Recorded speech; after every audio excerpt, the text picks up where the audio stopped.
Ok, entonces hoy vamos a ver ortogonalidad y series de Fourier. Hoy es como la clase más interesante de todas, diría yo. Eh, Decidí hacerlo un poco, digamos, matemático y abstracto para que vean que la matemática que hay detrás de todo esto, de ortogonalidad y series de Fourier y temillas que vamos a ver, se aplica a otro montón de transformadas y otro montón de cosas útiles que se usan en ingeniería, no solamente en series de Fourier y lo que vamos a ver después, sino que el fundamento matemático es sumamente útil para otras aplicaciones a las que tal vez se tengan que enfrentar. Entonces, bueno, va a ser relativamente matemático al inicio y luego lo vamos a ir conceptualizándolo todo, que quede conceptualmente un poco más claro y ahí vamos a ir avanzando.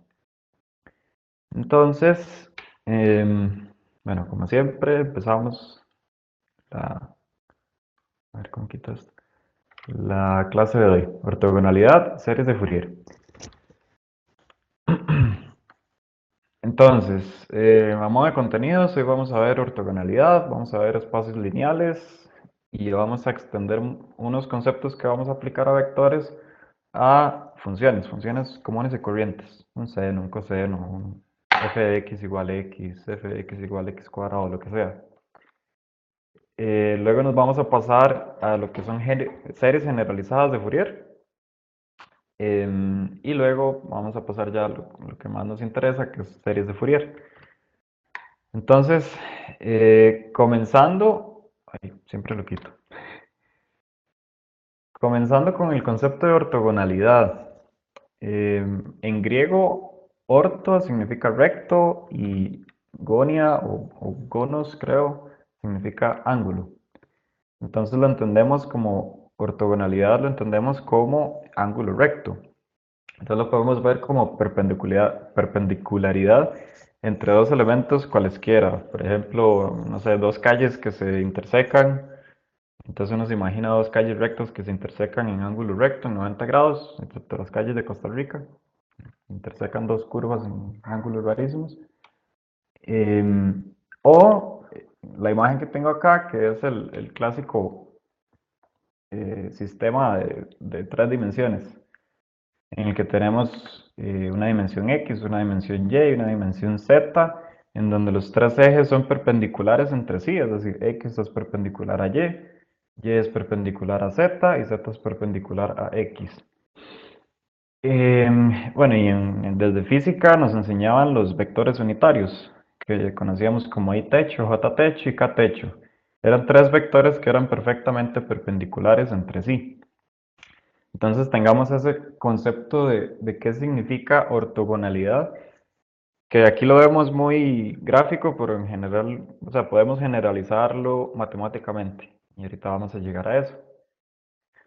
Entonces empecemos con un concepto abstracto y vamos a dejarlo abstracto, pero después lo vamos a aterrizar en algo un poco más claro, que es, que es un espacio lineal o vectorial. Entonces, nada más, definición matemática, no se tienen que aprender esto. Definamos un cuerpo escalar llamado f, el que sea, como por ejemplo, bueno, es que no hablamos de cuerpos escalares antes, pero simplemente es imaginarse, por ejemplo, el conjunto de números reales con una suma y una multiplicación. Eso puede ser un cuerpo escalar. O el conjunto de los números complejos también con una suma y una multiplicación, lo que sea. Cosas, no sé, R es simplemente todos los números reales, C es todos los números complejos y el cuerpo escalar es ese conjunto con una suma o una multiplicación. Y ahora definamos un conjunto V que vamos a llamar espacio vectorial o espacio lineal. Vamos a decir que se define sobre el cuerpo F si cumple dos condiciones. Em, para una operación que vamos a denotar como adición vectorial en V, que se denota como X barra baja más Y barra baja, donde X y Y son parte del espacio vectorial o pertenecen al espacio vectorial o lineal. Entonces aquí podemos pensar en los clásicos vectores IJK o cualquier vector del espacio de tres dimensiones, dos dimensiones, lo que sea, o en programación, una tupla de elementos, que es un vector, como quieran verlo. La idea es que el concepto es totalmente general. Y la otra, digamos, condición es que para una operación también de multiplicación escalar en V, denotada como A por el vector X, con X que pertenece a V y A pertenece a F. Puras definiciones. Y se tienen que cumplir varias propiedades. Para que podamos llamar a este concepto totalmente abstracto un espacio lineal o vectorial, se tienen que cumplir estas 10 propiedades. En realidad no son nada del otro mundo, son cuestiones de asociatividad, conmutatividad, etcétera. Lo que veíamos antes, que existía un elemento neutro, que existía ¿cómo se llamaba? Un elemento, bueno, sí, el elemento de Inverso identidad. era, ¿no? ¿Perdón? El inverso, ¿no? Sí, el inverso para cada uno de los elementos en este caso, el cuerpo o el conjunto V. Sí, cierto, gracias. Mira, aquí me equivoqué, donde dice vec y, fue que lo puse mal en látex, era x barra baja más y barra baja. Bueno, y son puras, digamos, son propiedades que tiene que cumplir el espacio lineal para poder llamarlo espacio lineal. Entonces, de momento, obviamos esto para avanzar. Entonces, si se cumplen estas 10 propiedades, podemos decir que V es un espacio lineal y a los elementos de ese conjunto V los llamamos vectores. Pero ya, olvidando ese concepto abstracto, eh, perdón, más bien, sigamos dando conceptos abstractos. Ahora metamos que es una combinación lineal. Ahora, pensemos que ya teníamos el espacio lineal V, como lo quieran ver, un espacio tridimensional, lo que sea. Definamos unos vectores U sub 1, U sub 2 hasta U sub n. Vamos a decir que la combinación lineal, eh, bueno, que X es una combinación lineal de todos los vectores U sub 1, U sub 2, U sub n, de esta forma, de X igual a un coeficiente cualquiera, que en general va a ser una incógnita por el primer vector, más el segundo coeficiente por el segundo vector, etcétera. Entonces, aquí podemos pensar en simplemente cuando teníamos en física, eh, ya voy con el cuento de lápiz otra vez. Cuando teníamos en física un vectorcillo ahí que podía estar no necesariamente centrado con ninguno de los ejes, entonces decíamos que este vector podía ser una combinación lineal de los vectores unitarios. Así era como lo veíamos en física. Ahora estamos abstrayendo todavía más ese concepto. Eh, es un concepto puramente algebraico, es simplemente esta suma, es una combinación lineal. Los coeficientes son parte del cuerpo escalar que habíamos definido, ya sea reales o complejos o lo que quieran, que se relaciona con el espacio lineal que estamos definiendo. Vamos a decir, y este concepto es sumamente importante, que el conjunto de vectores que definimos antes, U sub 1, U sub 2, etcétera, es linealmente dependiente si uno de ellos es una combinación lineal de los demás. ¿Qué significa eso? Que yo puedo despejar, digamos, de esta ecuación puedo despejar algún U sub 1 y existen ciertos coeficientes, excepto que todos los coeficientes sean cero, que satisfacen esa igualdad, por decirlo así. Y entonces nos vamos al caso que más nos interesa, la independencia lineal o que el conjunto sea linealmente independiente. Entonces vamos a decir que el conjunto de vectores U son linealmente independientes si esta relación, esta ecuación se cumple para solamente cuando C sub 1, C sub 2, etcétera, es igual a cero. Si solo estos coeficientes satisfacen esta ecuación, entonces vamos a decir que el conjunto es linealmente independiente y eso ahora vamos a ver que es genial junto con ortogonalidad, que es genial cuando queremos trabajar, por ejemplo, con series de Fourier, que es lo que nos permite trabajar de una forma más sencilla. Eh, Ahora, sigamos metiendo conceptos. Definamos qué es una norma. Hay muchas normas, pero vamos a denotarlo de forma general. Vamos a decir que hay una operación norma que se denota usualmente por, digamos, estas dos pares de barras, donde el punto puede ser cualquier elemento del conjunto V, cualquier vector. Em, que vamos a decir que es una operación unaria. Ya habíamos visto que era una operación unaria, era que simplemente tomaba un elemento del conjunto que queramos y eso mapea o se mapea a otro elemento, posiblemente del conjunto que queremos, en este caso no. En este caso se mapea a un elemento del, ¿cómo habíamos llamado? Del cuerpo escalar que habíamos definido. Por ejemplo, perdón, tiene que ser al conjunto de los números reales. Entonces, en física uno recuerda cuando uno le saca la norma, bueno, en física se llama magnitud, uno siempre obtenía un número totalmente real, que era básicamente lo que uno le decían es la longitud que hay entre la cola y la punta del vector.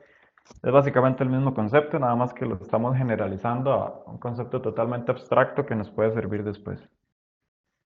Em, Debe cumplir algunas propiedades, pero no vamos a ver cuáles porque no son tan de interés. Y ahora el otro concepto u operación que nos va a acompañar por el resto de la clase y tal vez la otra es el producto interno o producto escalar. Esta sí es una operación binaria. ¿Qué significa? Que toma dos elementos del conjunto, en este caso el conjunto del espacio, dos elementos del espacio vectorial V y los mapea ahora sí a un elemento del cuerpo escalar que se había definido, sea números reales, sea números complejos, lo que sea. Entonces, ahí igual, en física sí se llamaba producto escalar, si no me equivoco. Generalmente se llamaba producto escalar porque uno, digamos, operaba dos vectores y lo que sacaba era un escalar, un número, lo que fuera. Que en general se entendía como una relación de la proyección de un vector sobre el otro, con un factor de escala ahí, pero después vamos a ver más o menos qué significa bueno, lo que antes llamábamos producto escalar y ahora se generaliza más a lo que se conoce como producto interno, pero todavía lo dejamos totalmente abstracto. Ok, teniendo en cuenta que ya habíamos definido una operación binaria que se llamaba producto interno o producto escalar, definamos dos vectores x y y, los que sean, y vamos a decir que son ortogonales, lo que habíamos visto antes, ortogonal, ángulo recto. De momento asociámoslo a eso. Vamos a decir que x y y son ortogonales si el producto interno, que lo definimos de forma abstracta, es igual a cero. Si eso se cumple, vamos a decir, en general, los dos vectores son ortogonales. Y aquí es donde uno se empieza a recordar un poco más de física, de cuando relacionaba eso del producto interno, que era básicamente multiplicar cada una de las componentes, bueno, la componente x de los dos vectores más la componente y de los dos vectores multiplicadas más la componente z de los dos vectores. En física era así. Eso era el producto interno y eso uno terminaba relacionándolo con el ángulo que había entre los dos vectores.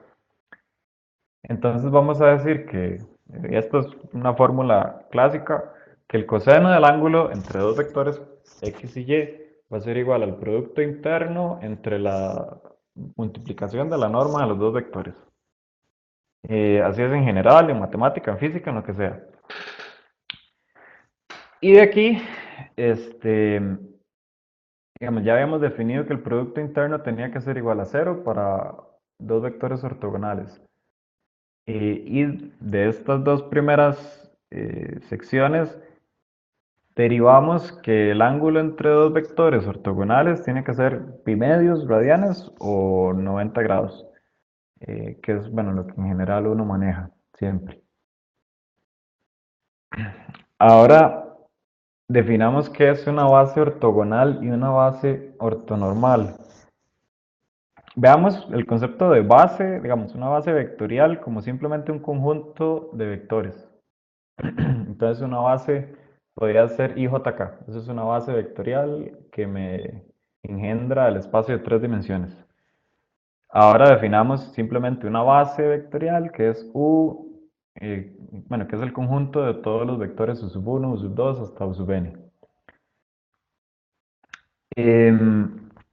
El conjunto, es decir, la base en sí, toda la base es, la llamamos una base ortogonal si, vamos a ver, si para cualquier par de vectores U sub i y U sub k, estos son ortogonales con la definición que habíamos visto antes, de que el producto interno tenía que ser igual a cero. Obviamente con i diferente de k, por decirlo así, es decir, cuando yo hago el producto interno de U sub i y U sub k, me tiene que dar cero, excepto para cuando hago el producto interno sobre el mismo vector. Si eso se cumple, entonces vamos a decir que este conjunto, esta base es ortogonal. Si además, lo que habíamos visto del concepto de norma antes, si además la norma de todos los vectores U sub 1, U sub 2, etcétera, hasta U sub n, es igual a 1 o es unitaria, entonces vamos a decir que también la base es ortonormal. Puros conceptillos, aquí creo que me equivoqué. Si además se cumple que la normal, no me comí la L, más bien. No sé por qué le puse ejemplo, nada más puse el resultado. Entonces, el ejemplo es, eh, definamos una base que ya sabemos que es ortogonal. ¿Qué significa eso? Que todos los vectores, el conjunto de todos los vectores, U sub 1, U sub 2, etcétera, se intersecan con ángulo de 90 grados. Entonces, nos dicen que un vector X se puede representar como una combinación lineal de la base. Y esto era, digamos, como para ponerlo en términos más conocidos. Cuando uno le decía en física, ok, un X, un vector X, el que sea, no se puede ser 2 veces y techo más 3 J techo. Y techo y J techo son vectores de la base ortogonal. Aquí lo estamos extendiendo a más dimensiones, n dimensiones, con todos los vectores U sub i. Entonces podemos decir que un vectorcillo cualquiera es una suma de coeficientes por los vectores. El problema, y esa es la ciencia de todo esto, es cómo calcular esos coeficientes, porque los vectores uno ya los tiene, uno los define. Pero cómo calcular los coeficientes es toda la ciencia de esto. No puse cómo se llega hasta el resultado, pero en el libro lo pueden buscar, es una solución bonita, súper rápida en realidad. Cada uno de los coeficientes se puede calcular como el producto interno de, digamos, del vector de la base que acompaña al coeficiente, junto con el vector que uno quiere, digamos, aproximar, o el vector que uno quiere sacarle todos los coeficientes, entre la norma al cuadrado del vector que acompaña al coeficiente que uno quiere calcular. Ahorita vamos a extender un poco más esto para que no quede tan en el aire. Pero esta fórmula es importantísima. Esta fórmula es general. Con esto se hace desde física, de hecho. El detalle es que también uno querría que lo que definimos antes, que la base fuera ortonormal. Porque si la base es ortonormal, entonces la norma de todos los vectores de la base son 1 y entonces esto sería 1. Sería facilísimo calcular em, los coeficientes, pero al menos en Fourier, que vamos a ver ahorita, eso no ocurre, pero es totalmente, es muy sencillo. Entonces, bueno, esta formulita de verdad es importantísima. Es como calcular un coeficiente asociado a un vector de una base IJK, o como lo quieran ver, cuando quiero aproximar un vector de ese espacio. Em, Vamos a ver, ¿por qué no puedo quitar esto? Ya. Entonces, ahora sí, repasemos todos los conceptos que vimos y tratemos de plasmarlos en cosas ya conocidas del espacio tridimensional con el que estamos un poco más acostumbrados.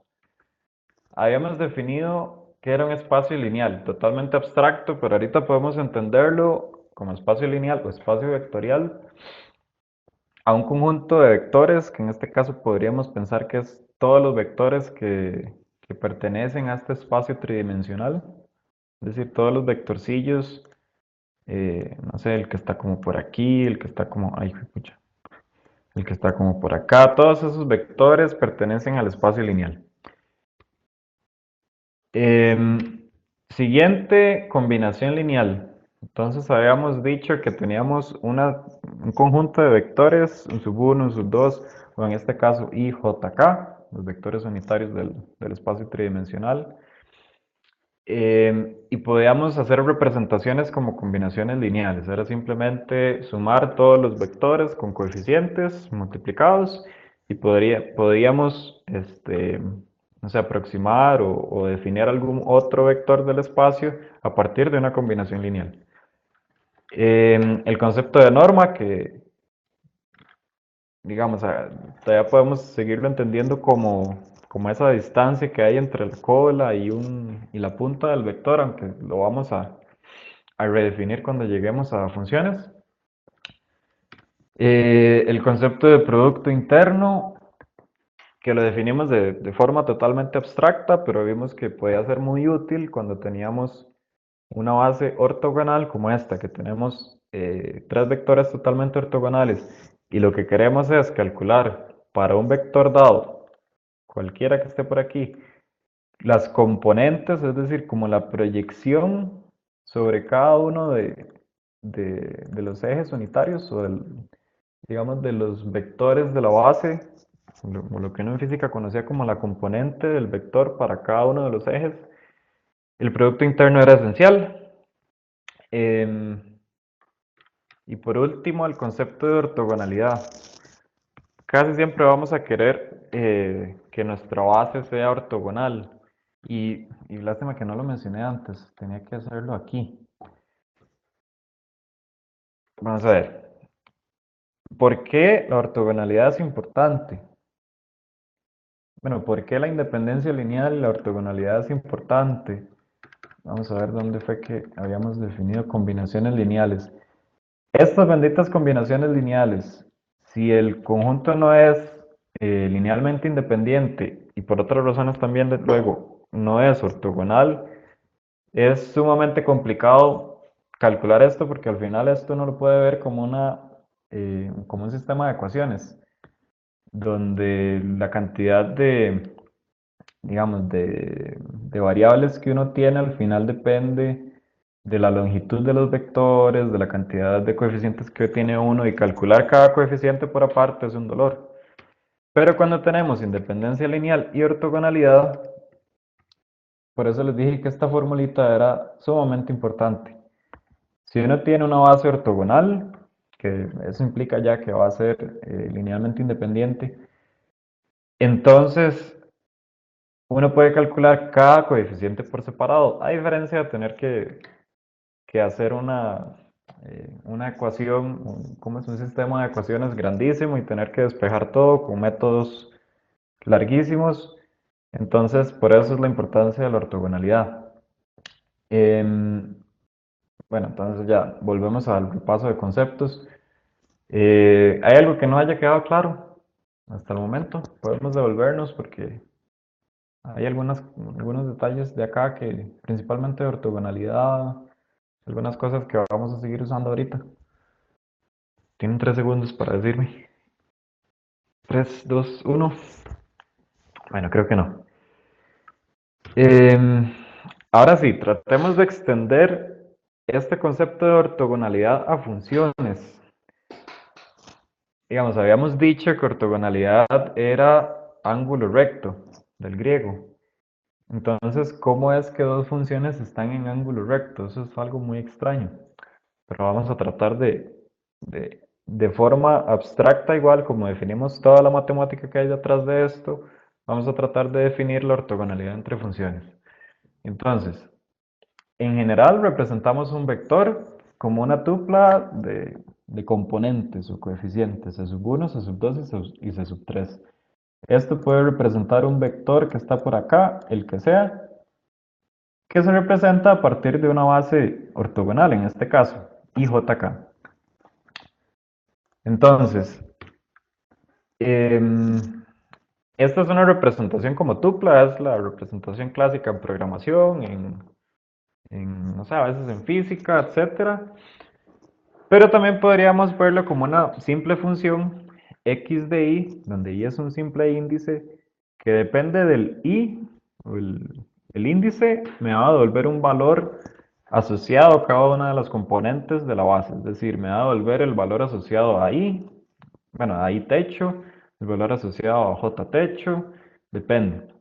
Donde yo podría decir perfectamente que i techo está asociado al índice 1, j techo está asociado al índice 2 y k techo está asociado al índice 3. Entonces, en ese caso, yo le meto a la función un 1 y para un vector, el que sea un vector x, la función x de y me va a devolver el coeficiente que está asociado al i techo. Igual para el j techo, etc. Visto así como una simple función que podemos definir, podemos ver que esto es como una función discreta. Podemos perfectamente graficar un vector de una forma totalmente diferente a como lo hemos hecho siempre. Entonces, el simple vector, ojo que estos son los índices, no sé por qué no lo puse acá. Estos son los índices de la función que habíamos definido antes y esto es básicamente el valor de esa función. Pero ojo que el valor de esta... Ay, lo quité. Bueno, ojo que el valor de esta función es simplemente un coeficiente del vector. Entonces, en el espacio tridimensional podríamos tener una representación alternativa como una gráfica, donde el índice sub 1 me representaba al eje X, el índice sub 2 al eje Y, el índice sub 3 al eje Z, por ejemplo. Entonces este es un vectorcillo perfectamente alineado con el eje X. Es una representación válida, totalmente válida. Si quisiéramos extender, y de hecho por eso es que sirve esta representación, si ya no queremos tres dimensiones y ahora queremos cuatro, que ya es imposible de visualizar para uno, entonces nada más agregamos un índice. Llamémosle a este, no sé, el eje gamma, donde el eje gamma es el índice sub 4. Y agregamos una dimensión. Ahora tenemos un vector de cuatro dimensiones representado de una forma totalmente alternativa. Eh, Podemos seguir haciendo esto y ahora usar todos los índices, o que más bien que todos los índices sean todos los números enteros de z, desde menos infinito, pasando a por menos 5, menos 4, menos 3, 0, 1, 2 y que ahí siga hasta infinito.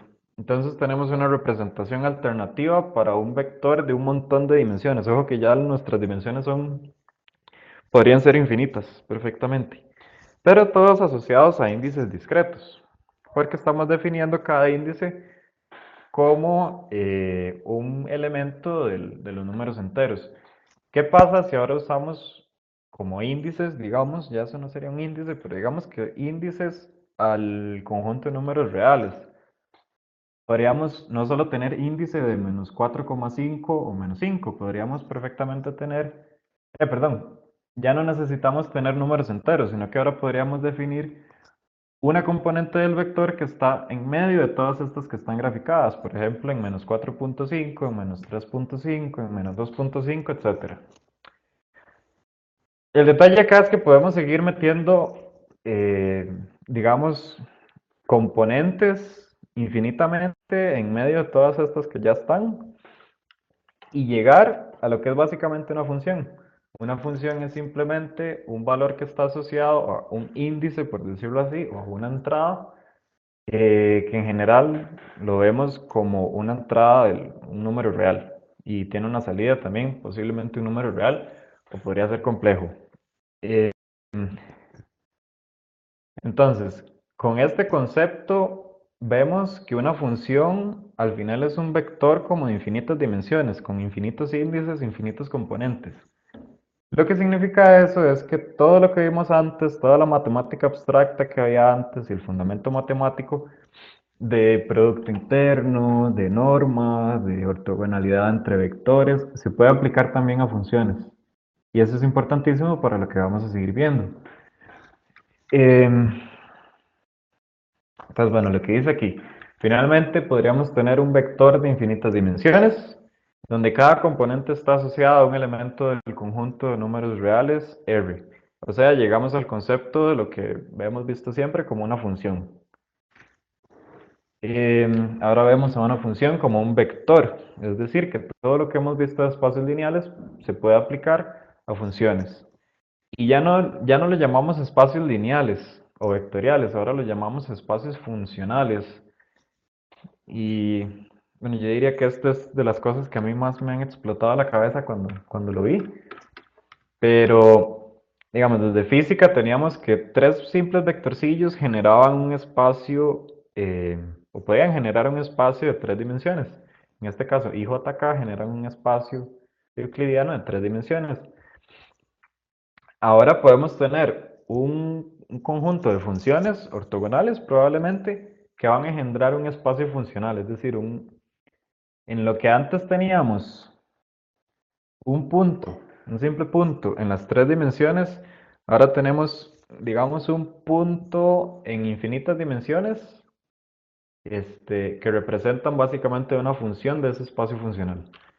Es un concepto totalmente abstracto y loquísimo, pero básicamente es eso. Em, Ahora sí, ¿cómo se come todo lo de producto interno y todo lo de norma?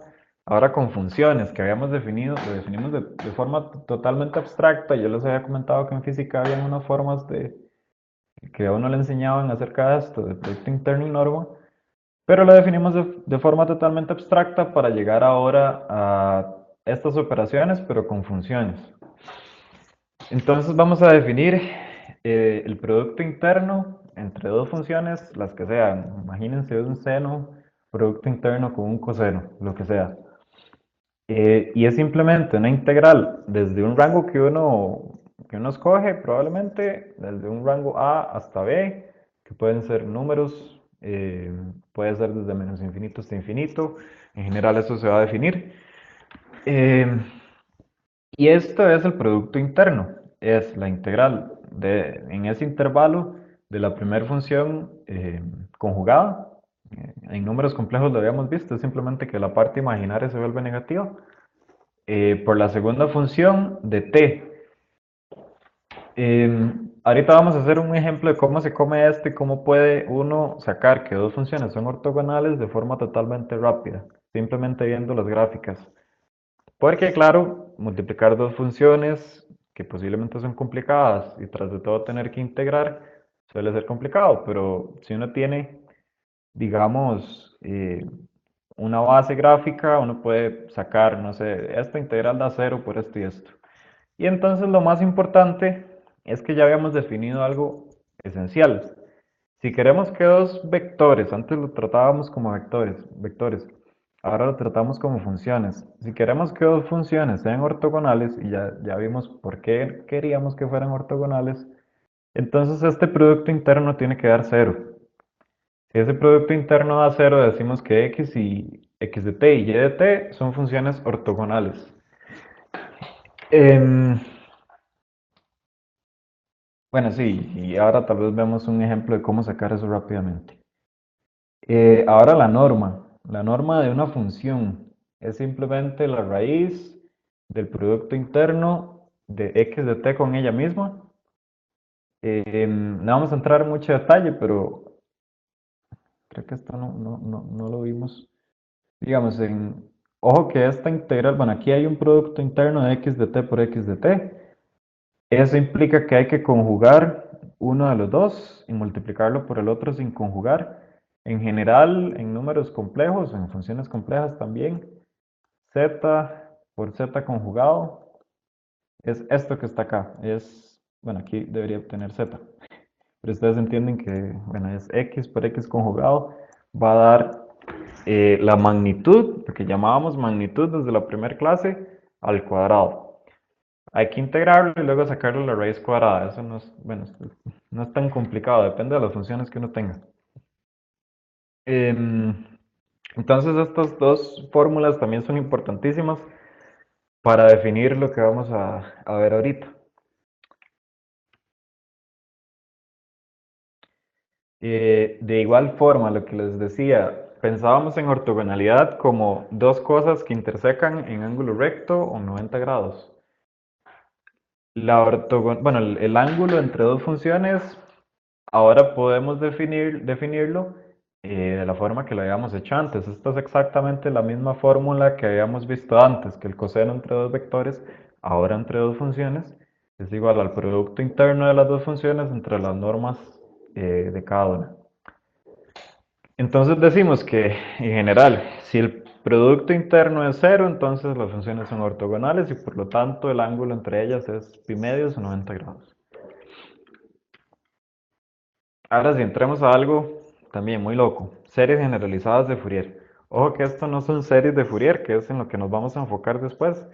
Es simplemente cómo agarrar todo esto que hemos visto de espacios lineales, que ya luego llegamos a espacios funcionales, que hablamos de ortogonalidad, cómo llegar, bueno, a partir de aquí vamos a llegar a series de Fourier. Em,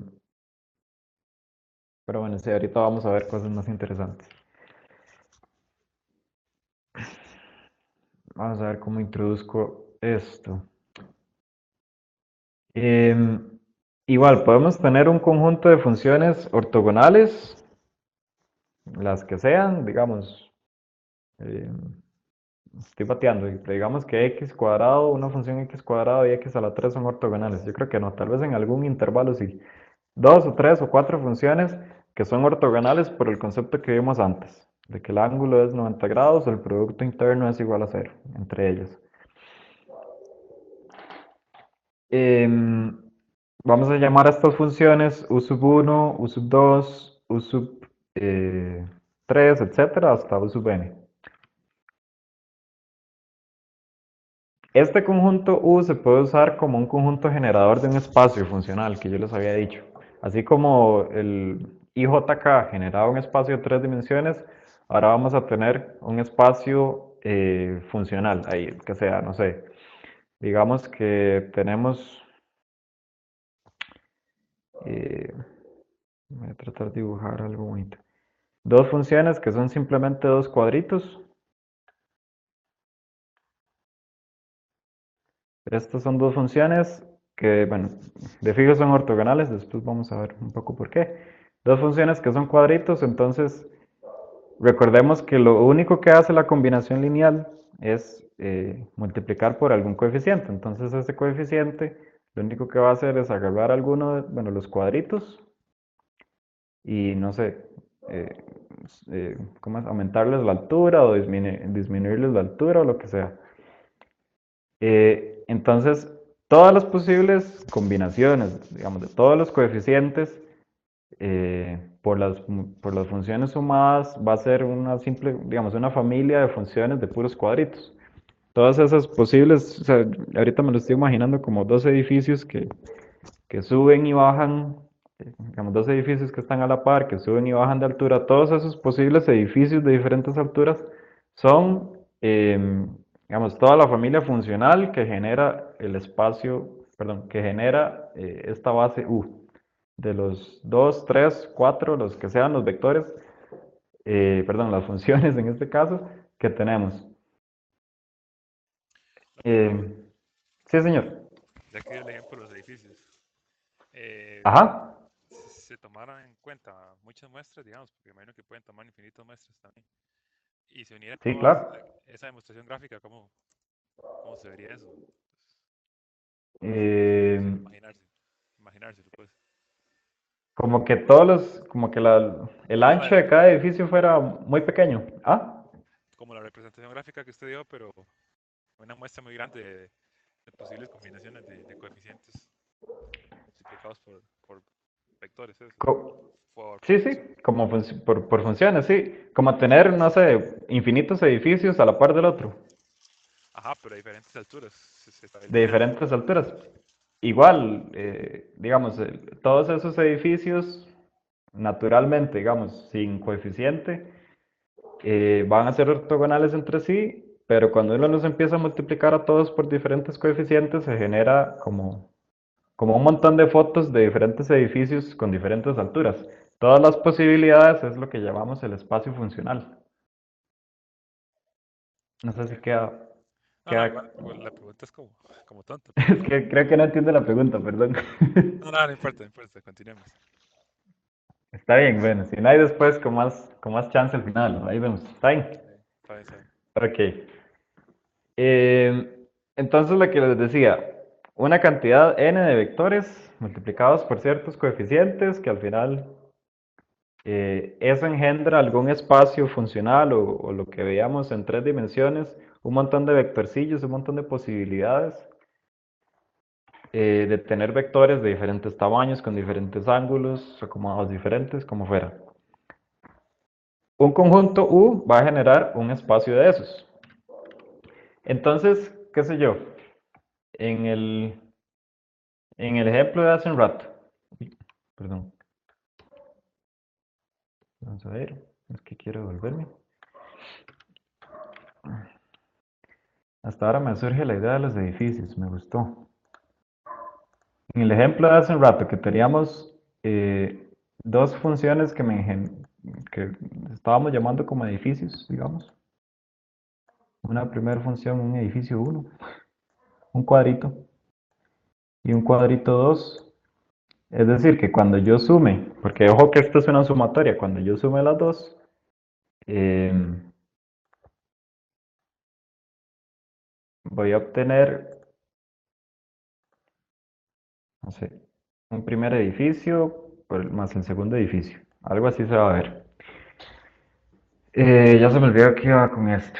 Entonces, todas las posibilidades que encontremos va a ser, digamos, el espacio funcional, donde el segundo edificio puede ser más alto, etcétera. Ahora, nosotros nos gustaría poder aproximar una función, la que fuera, digamos, una función que tal vez es curva,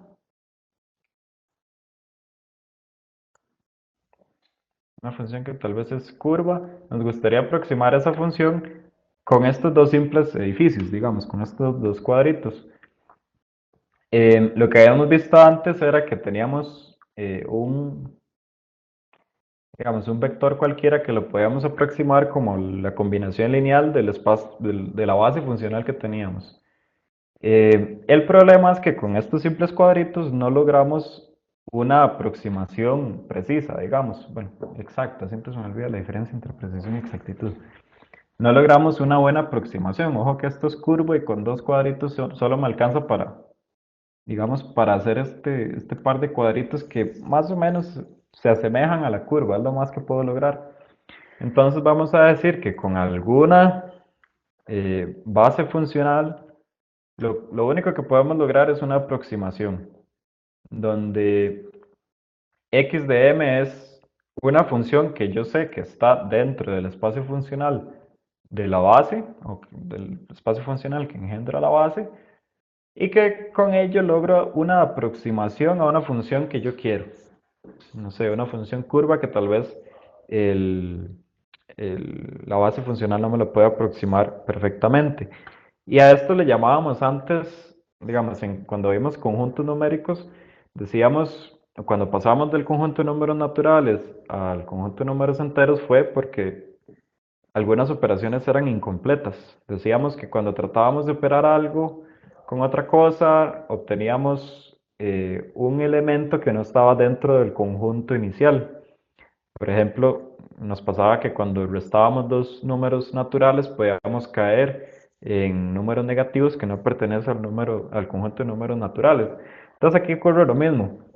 No vamos a hablar de un montón de definiciones de espacios lineales, de espacio de pre-Hilbert, espacio de Hilbert, y otro montón de cosas que dan fundamento matemático a todo esto.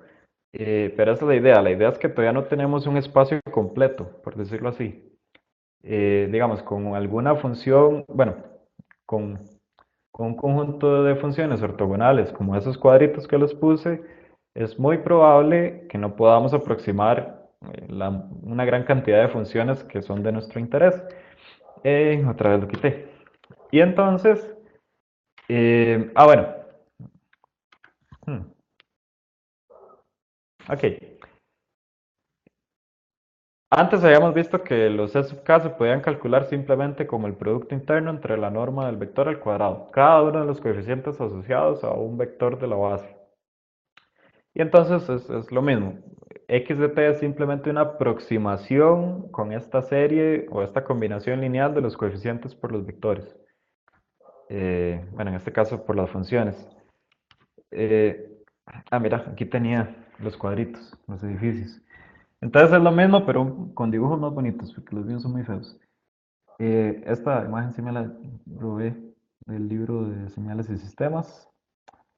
Entonces, pensemos que tenemos cinco funciones, digamos lo que llamábamos U sub 1, U sub 2, hasta U sub 5. Y son simples cuadritos. Ojo que U sub 2, digamos, se superpone con este otro cuadrito acá. Y lo que habíamos definido como el producto interno entre dos funciones tenía que ver con una integral de las dos funciones multiplicadas, digamos. Si queríamos hallar la ortogonalidad entre dos funciones, teníamos que aplicar la integral entre las dos funciones. Ojo que cuando yo multiplico las dos funciones, el resultado total es cero. Mientras la primera función de la izquierda, o sea, esta función amarilla, mientras esta función es 1, la otra vale cero. La multiplicación de eso entre, digamos, en todo este intervalo va a dar cero. Y pasa igual cuando la función azul se activa, por decirlo así. Mientras la función azul es 1, la amarilla es 1. La amarilla es cero. Entonces en todo este intervalo de nuevo la función total es cero. Y el resto obviamente cero por cero es igual a cero. Entonces vamos a decir que si la integral da cero, por lo tanto tenemos que el producto interno da cero. Y eso quiere decir que este U sub 1 y este U sub 2 son ortogonales, son funciones ortogonales. Lo que significa que podemos aplicar esta relación, bueno, las dos relaciones, que cada coeficiente para cada una de las funciones de la base se puede calcular como el producto interno de la función por la función que yo quiero aproximar entre la norma de la función de la base. Eh, entonces, bueno, aquí lo que se representa es para el primer vector o la primera función, cuánto es el escalamiento que se le hace al cuadrito para más o menos aproximar a la función en ese intervalo. Entonces aquí se ve que para aproximarlo un poco no baja tanto, pero es negativo. En el segundo, en el segundo vector, básicamente el coeficiente es cero, por no decir digamos, que no tiene, que la función roja no tiene componente en ese vector o en esa función. Y ahí sigue. eh, y la idea es que luego toda esa combinación lineal de funciones multiplicados por sus coeficientes nos dé una aproximación a la función roja, que es la que queremos aproximar. Entonces, con cuadritos de ancho 1, lo que nos quepa, la cantidad de cuadritos que nos quepa de ancho 1, vamos a obtener esta aproximación. Estas líneas cuadradas negras son la aproximación de la función roja. Si disminuimos el ancho, es decir, nos van a caber más cuadritos, podemos aproximar un poco mejor la curva. Obviamente, cuando hagamos el ancho cero, digamos, pues vamos a aproximar perfectamente la curva, pero ya no tiene sentido porque es básicamente definir la función punto a punto. Em, Entonces, el detalle acá es que con simples cuadritos y con muchas funciones no tenemos un espacio completo, por decirlo así. Hay muchas funciones que queremos aproximar que no vamos a poder aproximar simplemente por la base de funciones que tenemos. Y lo que queremos es pasar de lo que antes les había puesto como una simple aproximación a una igualdad, que esta combinación lineal de coeficientes por funciones sea exactamente igual. Probablemente, lo más probable es que la cantidad de vectores que usemos sea infinitos. Y bueno, ya así digamos que no es fácil, ¿verdad? Entonces, ahorita vamos a pasar ya a series de Fourier para definir un poco mejor esto, pero la idea es cuál base funcional, es decir, cuál conjunto o familia de vectores o funciones, en este caso, U sub k, me permite definir esta igualdad, que sea exactamente igual a una función que yo quiero aproximar. Entonces, ahora sí, pues vamos a series de Fourier. Eh, digamos, detalle antes de seguir con series. Hoy vamos a ver series, la otra semana vamos a ver, no, vamos a seguir con series, la que sigue vamos a ver transformada. De momento, hoy vamos a lograr esta igualdad para funciones que son periódicas, solo para funciones periódicas. En 2 semanas vamos a llegar a transformada y ahí vamos a poder generalizar a cualquier tipo de función. Pero hoy vamos a llegar a esta igualdad mientras esta funcioncilla que tengamos acá que queremos aproximar sea periódica. Es decir, que se repita ahí en intervalos de tiempo o de la variable independiente. ¿Qué madre? Ya está. Uy. Bueno, espero que tengan tiempo. No, no faltan tantas diapositivas. Ahora sí, series de Fourier. Vamos a decir que tenemos una función que queremos aproximar que es periódica. Vamos a decir que la función es periódica si se cumple esta igualdad, que x de t es igual a x de t más un t grande. Esa es la definición de una función periódica, es decir, que se repite en un intervalo, en el otro, en el otro. T se conoce como el periodo de la función. Y el menor t que satisfaga esta igualdad lo vamos a conocer como periodo fundamental. Es decir, yo puedo tener, eh, no sé, una función seno que se repite un montón de veces. Y yo podría decir, ok, esto es el periodo. Porque, mentira. No sé. Yo podría decir que eso es el periodo, y de hecho ese es el periodo fundamental, porque argumento que ahí se repite la función. En este periodo se vuelve a repetir la función. Pero yo también podría argumentar que el periodo es más bien, es que no terminé de dibujar, que es como por aquí. Digamos que todo este segmento de la función seno o coseno se repite en este periodo también, pero ese no es el periodo fundamental. Ahora, bueno, después, la otra semana, cuando hagamos propiedades, vamos a ver qué pasa cuando uno, digamos que falla cuál es el periodo fundamental, pero no es tanto desastre. Eh, entonces, a ese menor t lo vamos a conocer como periodo fundamental, que en general lo vamos a llamar como t sub p. Ahora sí, series de Fourier se fundamenta en lo que se llaman funciones exponenciales complejas.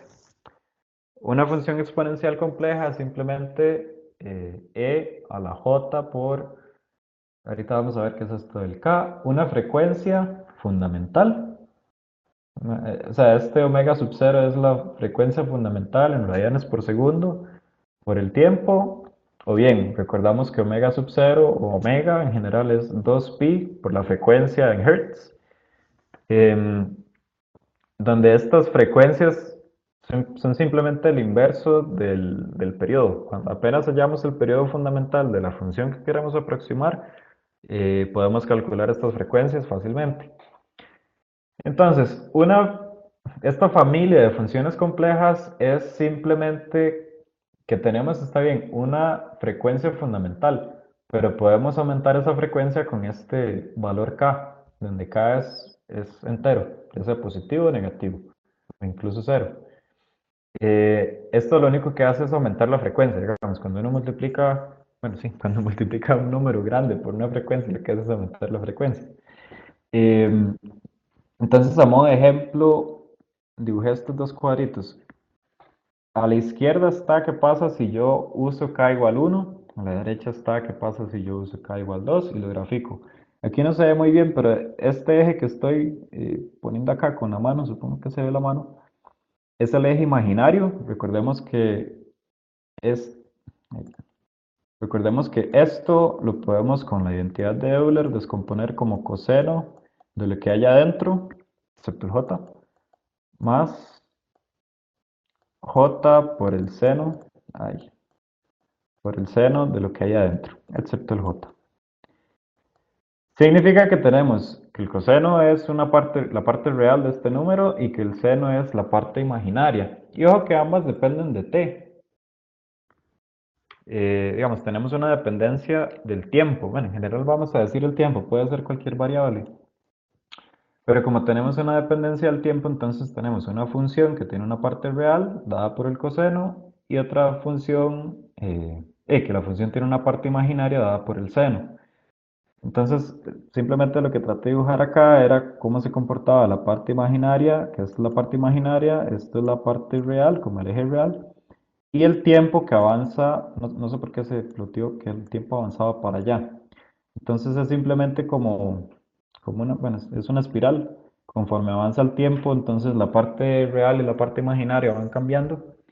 Pero así se vería con k igual 1 y así se vería con k igual 2. Ay, qué feo dibujé. Así se vería con k igual 2, que lo que vemos es que simplemente aumenta la frecuencia de esa espiral. Eh, y bueno, ahorita ya vamos a pasar a eso. Entonces, la primera observación es que estas son funciones periódicas, son relacionadas armónicamente. Armónicamente significa como, digamos, la forma más visual de verlo es que mientras este daba, no sé, aquí da como 2 vueltas, este va a dar creo que 4 vueltas. Básicamente, digamos, la cantidad de vueltas o la cantidad de ciclos es, digamos, entre una función y otra, tiene un factor de un número natural. Entonces, mientras esta da 4 vueltas, esta da 2, la otra podría dar 6, 8, etcétera. Pero la relación es de un número natural. Entonces, eh, básicamente eso es una relación armónica. Eh, Vamos a ver qué tiene.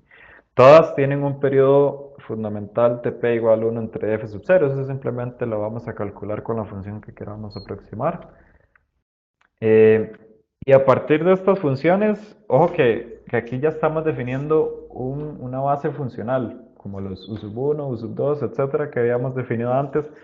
Ahora tenemos una familia de funciones complejas que nos puede servir de base funcional.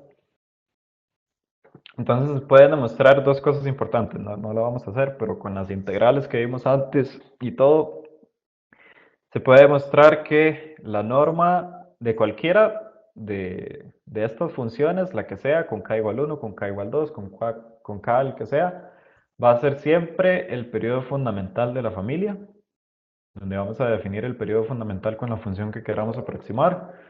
Bueno, la norma al cuadrado va a dar el periodo fundamental.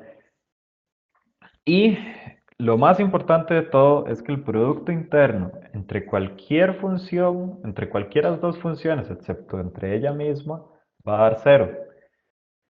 Y eso nos da, o lo que concluimos es que todas las funciones entre sí son ortogonales. Y ya vimos las maravillas de que una familia de funciones sea ortogonal.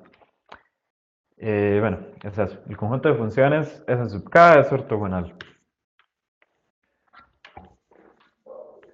Ahora sí, si tenemos una función periódica, casi cualquier función periódica, después vamos a ver cuáles sí y cuáles no, que cumple, bueno, la definición de periodicidad de una función.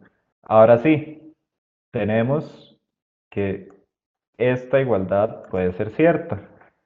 Simplemente una combinación lineal de todos los vectores de todas las funciones de la base de la familia de exponenciales complejas, que vimos que tiene una parte real y una parte imaginaria, que están armónicamente relacionadas. Ahora sí podemos definir una igualdad, si x de t es periódica, para casi cualquier función periódica. Después vamos a ver cuáles sí y cuáles no.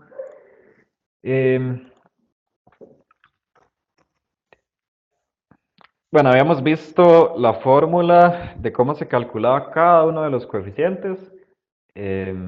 Habíamos visto que ¿cómo era? Era con el producto interno, que lo definíamos con esta integral, donde la primera función tenía que ir conjugada, la función que quiero aproximar no tiene que ir conjugada, entre la norma al cuadrado, que habíamos visto que se podía demostrar que era TP, o el periodo fundamental. Entonces esta es la fórmula clásica de series de Fourier, que se la encuentra en todo lado. En general uno integra desde un punto, el que sea, hasta ese punto más el periodo, simplemente para definir o para abarcar un periodo de la señal. Em, bueno, sí, TP es el periodo fundamental de la función que queremos aproximar, o en este caso ya ahora sí igualar a una función. Esa es la relación de las frecuencias. El intervalo de integración abarca un periodo de la señal, lo mismo. Entonces, bueno, estas son las dos ecuaciones que teníamos en la diapositiva anterior. Observaciones, y esta es la parte más importante de la clase, yo creo. Vemos que x de t lo podemos expresar como una combinación lineal de funciones que están armónicamente relacionadas, pero lo más importante es que todas estas funciones, aunque yo use k igual 1, k igual 2, k igual 3, todas son exactamente igual, excepto porque tienen una frecuencia diferente, lo que habíamos visto de las espirales antes. Todas las funciones son iguales, como cuando teníamos las IJK, que podíamos aproximar un vector mediante I, J y K. Ahora tenemos que podemos aproximar o igualar esta función por medio de puras, digamos, de una sumatoria de exponenciales complejas, donde entre ellas solo se diferencia la frecuencia. Entonces, bueno, primera observación es que entre todas las funciones de la base, lo único que se diferencia es la frecuencia entre ellas. Siguiente observación. Habíamos visto que los coeficientes, es decir, los C sub k que acompañan a cada una de las funciones de la base o del vector que veíamos antes, lo podíamos entender como la componente, es decir, cuando teníamos igual IJK en el espacio tridimensional, el C sub k era simplemente la componente que tenía un vector, o la proyección sobre ese eje. Así lo hemos entendido siempre. Esa es la segunda observación. Entonces, uniendo las dos, que todas estas funciones lo único en lo que se diferencian es en la frecuencia y que los coeficientes C sub k los podemos entender como la componente que tiene esa frecuencia. Entonces lo que podemos decir es que la serie de Fourier, digamos, cada coeficiente de la serie de Fourier nos da una medida de qué tanto, o digamos, qué tan fuerte es una frecuencia en la señal que queremos aproximar. Qué sé yo, si una función x de t tiene mucho de una frecuencia, se va a ver totalmente reflejado en la serie de Fourier. Qué sé yo, si hay una función ahí, uno lo mide con el osciloscopio y uno ve que hay ciertas oscilaciones siempre a 2 Hz o lo que sea, en la serie de Fourier eso se va a ver totalmente reflejado y el C sub k, que representa 2 Hz, va a ser probablemente muy alto. Entonces, básicamente, digamos, esa es la importancia de series de Fourier, que nos da una medida de qué frecuencias están presentes en la señal. Eh, bueno, sí, eso es lo que dice acá. Entonces, los coeficientes C sub k de la serie de Fourier son una medida de qué tan presente está una frecuencia k por f sub 0, digamos, donde es ¿cómo es? Una frecuencia armónica de la frecuencia fundamental de la señal que estamos estudiando. Entonces lo importante de series de Fourier es que ahora tenemos una herramienta para analizar en el dominio de la frecuencia, ya sea porque la frecuencia nos es de utilidad en alguna aplicación, en muchas aplicaciones es de utilidad, o después vamos a ver que tal vez la frecuencia no significa nada en la aplicación, pero por ciertas técnicas nos puede servir para simplificar algunos cálculos. No sé, tercera vez que lo quito. Bueno, esa era la representación en series de Fourier con exponenciales complejas. Claro, la mayoría de cantidad o de señales que estudiamos son totalmente reales. No sé, cuando medimos un voltaje, una corriente, lo que sea, son totalmente reales. Entonces, digamos que no es necesario tener exponenciales complejas que tienen una parte imaginaria que aproximan una función real. Después vamos a ver qué pasa con esa parte imaginaria, con simetría hermítica y toda esa historia, pero de momento podríamos pensar que también deben existir o debe existir una función de familias totalmente reales que me pueden aproximar la función que yo quiero. Entonces hay dos representaciones, la serie cosenoidal, em, que es simplemente un coeficiente C sub 0, después vamos a hablar qué significa ese C sub 0, más una sumatoria, y es la misma historia, de puros coeficientes por una familia eh, de cosenos desfasados, llamamos esto. Ojo que esto es un coseno con cierta frecuencia, armónica con K, con un desfase K. Entonces es como imaginarse un montón de cosenos sumados, desfasados. Aquí están las formulillas de cómo se relaciona este C sub ñ que llamamos acá con el C sub k que teníamos antes de la serie exponencial compleja. Eh, pero bueno, en general esto es simplemente una alternativa. Y luego también existe, ojo que antes teníamos cosenos desfasados, podríamos simplificarlo a sumas de cosenos y senos sin desfasar. Entonces de igual forma tenemos, ups, acá también me faltó algo. De lo que me doy cuenta después, aquí falta un más. Un medio de sub-cero, bla, bla, bla, por dos sumatorias, una de cosenos y otra de senos, que igual es una medida de las frecuencias, pero tal vez la que más vamos a ver es la otra, la de exponenciales complejas. Estas son simplemente fórmulas de cómo calcular los coeficientes. Ojo que ya no tenemos C sub k, sino que tenemos A sub k y B sub k. Cada uno se calcula aparte. Aunque estas son muy útiles, sí, en propiedades vamos a ver por qué estas también pueden ser muy útiles cuando uno tiene una función que es totalmente par o una función que es totalmente impar. Pero después vamos a hablar de eso. Bueno, y por aquí, bueno, ya saben que las presentaciones están en Google Drive. Em, Como desde ayer, antier subí esta y hay 3 links. Ya es súper tarde, entonces sí, les dejo de tarea moral. Hay una animación de cómo se aproxima una función cuadrada a partir de senos y cosenos. La que a mí más me gusta es este applet de series de Fourier con sonido. Otra forma de entender series de Fourier es a partir del sonido. Digamos, cada seno y cada coseno de cada frecuencia suena de una forma o suena bueno, de hecho, con una frecuencia, es que no sé cómo decirlo. Suena con una frecuencia más agudo, más grave, y series de Fourier le da a uno una idea de cómo unir todas esas frecuencias o todas esas señales armónicas para producir un sonido, no sé, el de una guitarra, un violín.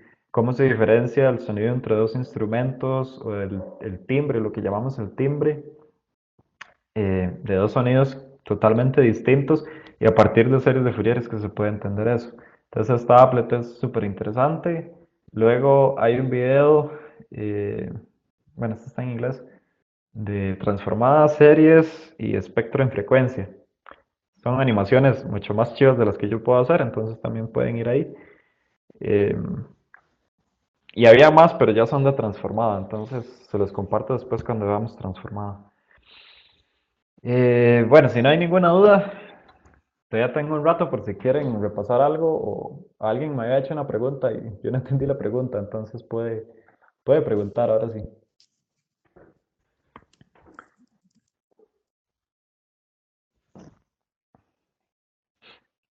No hay dudas. Antes de que se vayan, no sé si ya se están yendo. Antes de que se vayan, tengo que pasar lista. De hecho, voy a dejar de grabar.